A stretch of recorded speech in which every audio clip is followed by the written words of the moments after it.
What's good, guys? It's your boy Jay, that's me. Let's get into AEW Dynamite for May the 17th, 2023. The show, for the most part, was decent for the most part. So, before we get into it, just want to go over a couple of things real quick. First things first, want to send our thoughts and prayers, our condolences to Billy Graham's family, Superstar Billy Graham. He passed away last night during Dynamite while it was on the air. So we definitely send our condolences to his family, and his family is in our thoughts and our prayers. And we thank him for everything that he did for the industry. Another bit of news. So, Brian Alvarez talked crap about CM Punk, as per usual, talking about how he's going to back out of Collision and stuff like that and everything else. Not really going to spend too much time on it. CM Punk went off on Twitter like he always does. Well, not on Twitter, but Instagram like he always does. He needs to quit wearing his heart on his sleeve. CM Punk has to understand to ignore the wrestling media. They're losers. They are. They are losers. They get more things wrong than they do get things right. And they're there to get a rile out of you. They're there to rile you up. They're there to upset you and make you mad and have you off your square. But CM Punk just needs to ignore Dave Meltzer, Brian Alvarez, and the rest of them. Why? Because they're all clowns. That's the only thing he can do. Don't go at him on Instagram. Don't go at him on Twitter. Don't blow up like you did at All Out, which, in my opinion now, I believe is a work. Don't do it.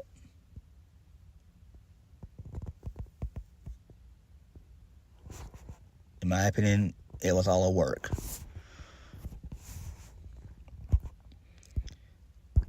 So let's go ahead and get into Dynamite. So, Dynamite, for the most part, like I said, was actually decent for the most part. The first 40 minutes of the show was actually decent. I actually enjoyed it because it was a change of scenery and a change of pace. And that's normally not what happens on a Dynamite. Typically, we get like 2 or 3 matches, and then we have a backstage segment and maybe a promo here or there. But we kick things off with Wardlow.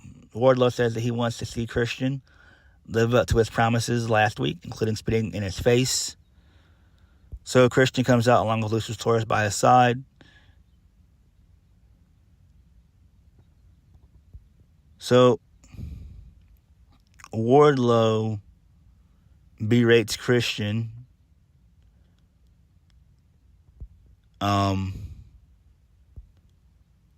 And Wardlow and Christian are mouthing to each other. We can't hear it because the audio is so bad, so we couldn't hear it. They're just talking shit to one another, basically. And then Christian was about to hock a loogie in Wardlow's face. Wardlow quickly stops that. He was about to powerbomb Christian. Then Luchasaurus takes out Wardlow. Christian is able to hit a low blow. He asks Luchasaurus to bring a ladder in, which he does. Luchasaurus and Christian then beat down Wardlow with the ladder. So Luchasaurus does a chokeslam first, and then he helps Christian set up the kill switch on the ladder. So I enjoy that. It makes sense. Really good change of scenery here. Really good shit here to kick off the show. I thought that was good. Next, moving on. First match of the night.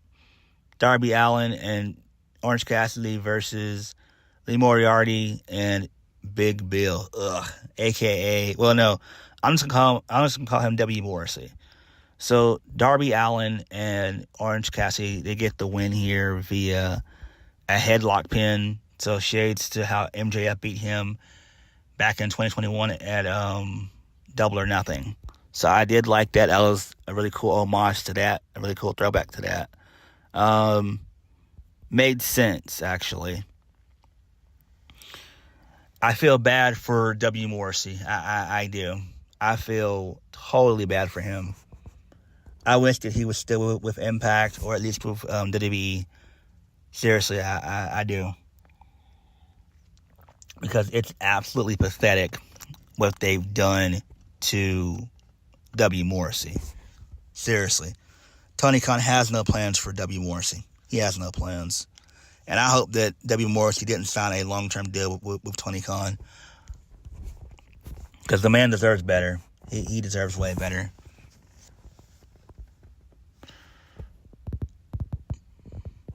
Moving on, so Alex Marvez, he's in the back with the Young Bucks. So the BCC, they attack them. So Claudio slams Nick into a car via a gorilla press on the hood. And then Wheeler, Yuta, and John Moxley, they attack Matt's injured arm and bounce off the truck.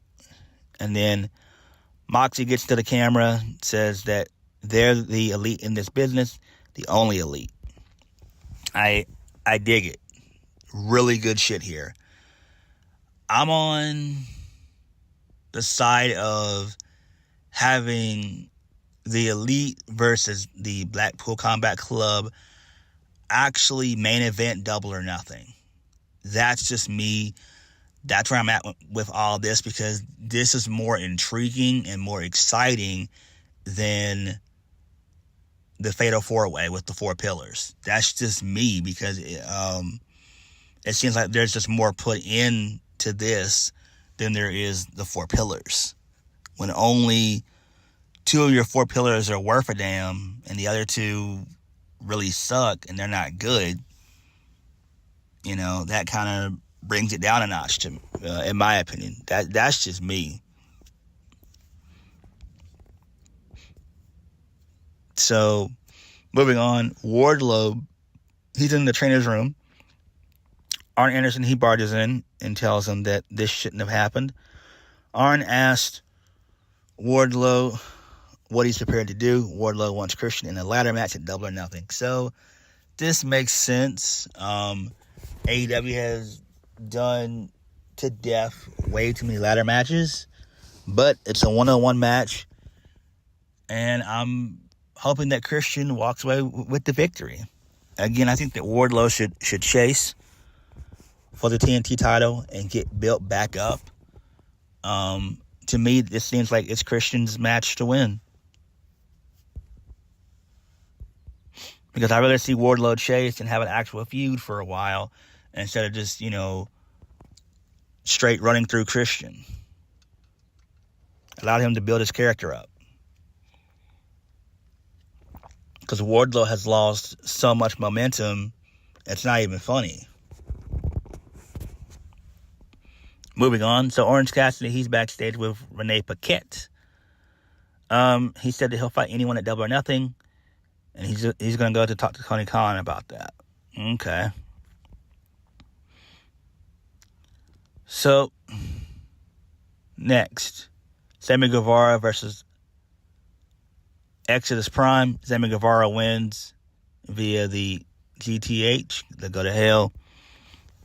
Makes sense. So, he gets on the mic, says that he remembered he's from. No, my bad.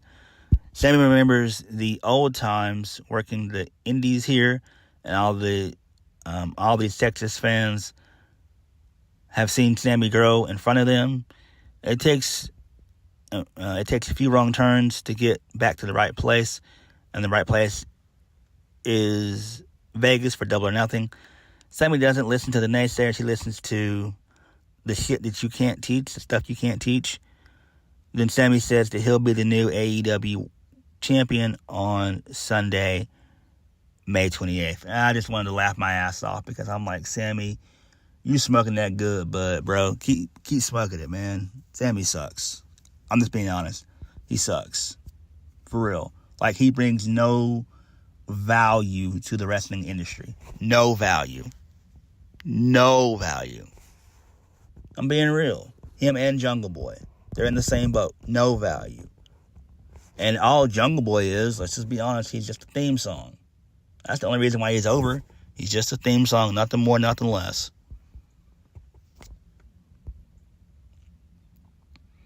Next, Tony Schiavone, he welcomes Team TNA, which is Jeff Jarrett, Jay Lethal, Satnam Singh, and Sanjay Dutt, the most shittiest wrestler in the business. So FTR, they attack everyone on the entranceway. They throw Satnam Singh off the ramp to a table. So a brawl breaks out between everybody. FTR, they're about to hit the big rig. Out of nowhere, Karen Jarrett comes from behind Lobo's Cash, and then Jeff hits the stroke on Dax. And then Satnam Singh does a double choke slam, and then both Jay Lethal and Jeff Jarrett, they do a stereo guitar attack to FTR, and then they hold the titles up. So, makes sense, I guess. Not really that important. Again, I'm under the impression that this should be on a Dynamite and not a pay-per-view match. That's just me. But Tony Khan's going to do what Tony Khan's going to do, I guess. Moving on. So Darby Allin, he's backstage with Renee in the back. Darby says the headlock was a message to MJF, and it's the biggest match in his life on Sunday, May 28th. Sammy comes in. He says he does respect Darby. So whether it's Sammy, Jungle Boy, or Darby, one of them has to take the butt off of MJF. Not going to happen. That honor's probably going to go to CM Punk. But really, if Wardlow was built up right and correctly, Wardlow should be the one to take it from MJF. That's just me. Next, The Outcast versus Hikaru Shida and Britt Baker, Dr. DMD.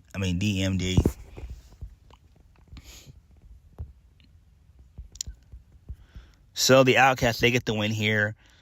Saraya gets involved. She slides in the spray to Tony Storm. She sprays Baker. She hits the Storm Zero for the 1-2-3. Who really cares? It's a waste of time. This is boring. I'm sick of this shit.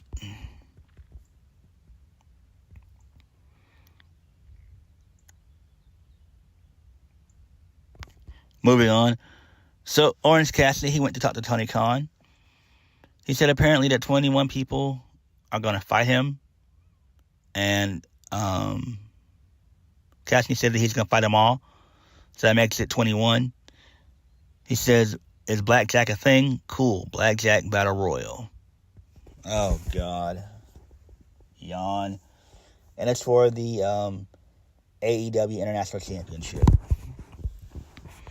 Again, this is something that you can do on Dynamite. This doesn't need to happen on Double or Nothing. And I don't think it will. I think this will probably be something on like maybe the pre-show, probably. Or the 0 hour, as they call it. So, I don't know. Next, Tony Khan is here to announce AEW Collision. AEW heads to Canada and returns to the U.S. at the Prudential Center in New York on July 22nd. So, to me, this makes sense. But, yet again, Tony Khan is not thinking, why would you have AEW Collision be on a Saturday? It doesn't make any sense to me. It's going to get slaughtered in the ratings. It doesn't matter if you have CM Punk on there, MJF, FDR, the Elite. It doesn't matter. It's going to suffer.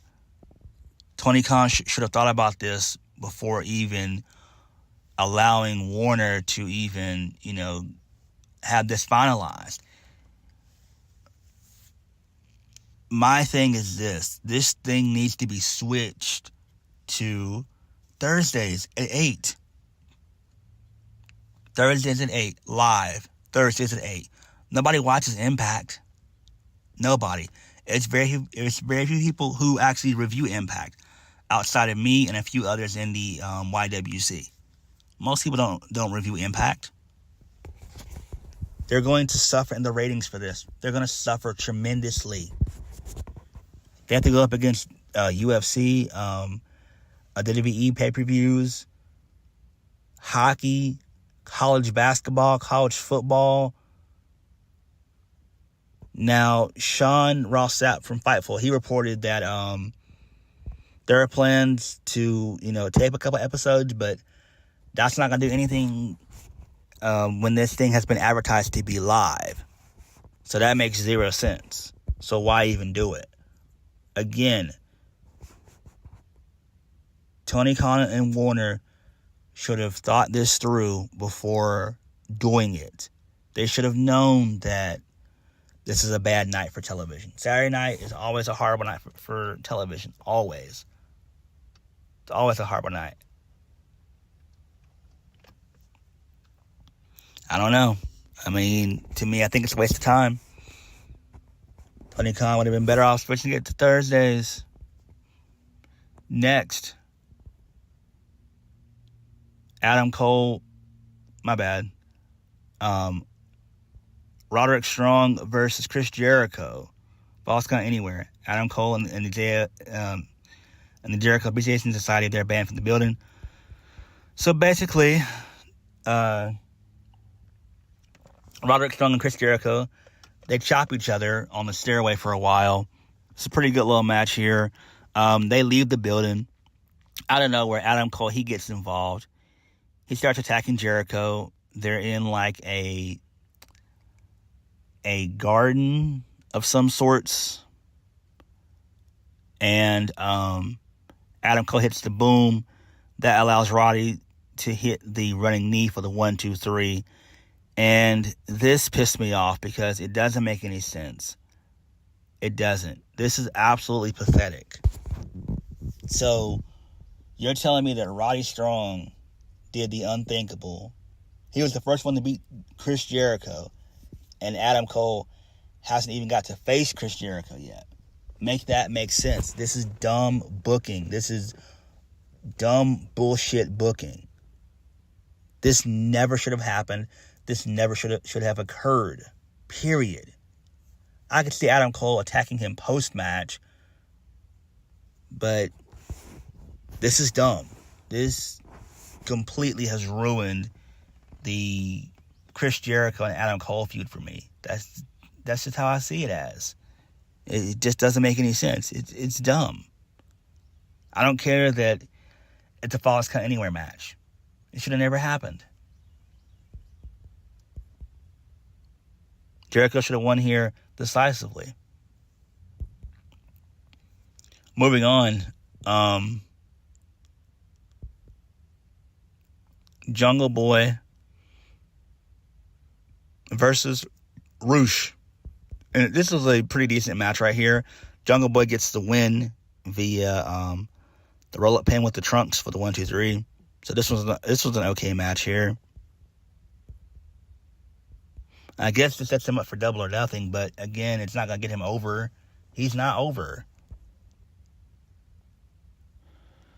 So, post-match, Preston Vance and Roosh beat down Jungle Boy. Darby hits the ring. He makes the save. The numbers are too much. Sammy comes out, and he makes the save. He hits a big knee to the face and super kick to Vance. Scorpion Deathlock The coffin drop by Darby, and then the three out of the 4 pillars stand tall. So there's that.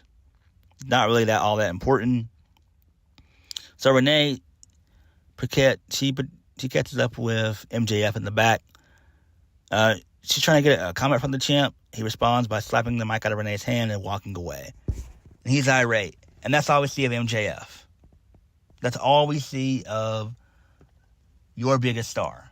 Imagine if they did, my bad. Imagine if this shit happened with Roman Reigns. Again, we only see MJF for at least 10 seconds, and then he goes away. Oh, man. And this is why I hope that this is actually in the middle of the card of Double or Nothing and not the main event. I mean, MJF should have at least cut a promo, at least a 50-second promo, at least. Moving on, Toni Storm, she's backstage. She says she hasn't forgotten her loss to Jamie Hayter, and she wants to face her at Double or Nothing. Okay, that's cool. Jay White versus Ricky Starks, that ended in DQ because Ricky beat down both Jay White and Juice Robinson. So kudos to Ricky for doing that. So I'm guessing this leads us to Jay White versus Ricky Starks at Double or Nothing, I would assume. And then we finally get why Don Callis joined. Why Don Callis did what he did. So this is a closing segment. So Don Callis joins Tony Schiavone. So Don Callis says, without him, there is no Kenny Omega. He berates Omega. He said, he's the one that got him the IWP World Heavyweight Champion. He's the one who got him the AEW Championship on his first night. Yeah. And then Omega, he comes through. There's security. He fights through security. The Blackpool Combat Club, they come. They jump Omega from behind. Omega eats a paradigm shift from Moxley. The BCC, they hit the ring. Moxley tells us tells us that the war is already over. This is the final warning. Stay down, Kenny. The Blackpool Combat Club are what everyone in this business pretends to be. Then in comes the Young Bucks. They take out Willie Yuta and Claudio with super kicks and a couple weapons. And then Hangman, he makes his return. So he's got an eye patch on. And Kenny Omega gives Hangman the barbed wire broom. And then everyone brawls with everybody. Hangman gets on the mic and says that they're the heart and soul. They're the elite. And then he says, anarchy in the arena at Double or Nothing. And then both teams mouth each other down. And then that was the end of the show. So that was cool right there. I enjoyed that. Glad that Hangman is back. It makes perfect sense. This, to me, needs to be the main event. At Double or Nothing, we have the Elite versus the Blackpool Combat Club. And then also we can run it back at Blood and Guts as well. So this is something that needs to be done kind of long-term. But it's probably going to be short-term because they have to, do stuff with FTR and CM Punk. But this probably will end up ending at ending at Blood and Guts. But Anarchy in the Arena is going to kick ass. So overall, this show was decent for the most part. What did you guys think? To me, this was a change of pace, a change of scenery. We need more shows like this. It wasn't just basically just wrestling, a couple backstage promos here and there, and that was it. No, they actually took time to build certain things up, and it was just a really decent show for the most part. What did you guys think? Please hit the like button, comment down below, and subscribe for more videos. I'll catch you guys later. Peace.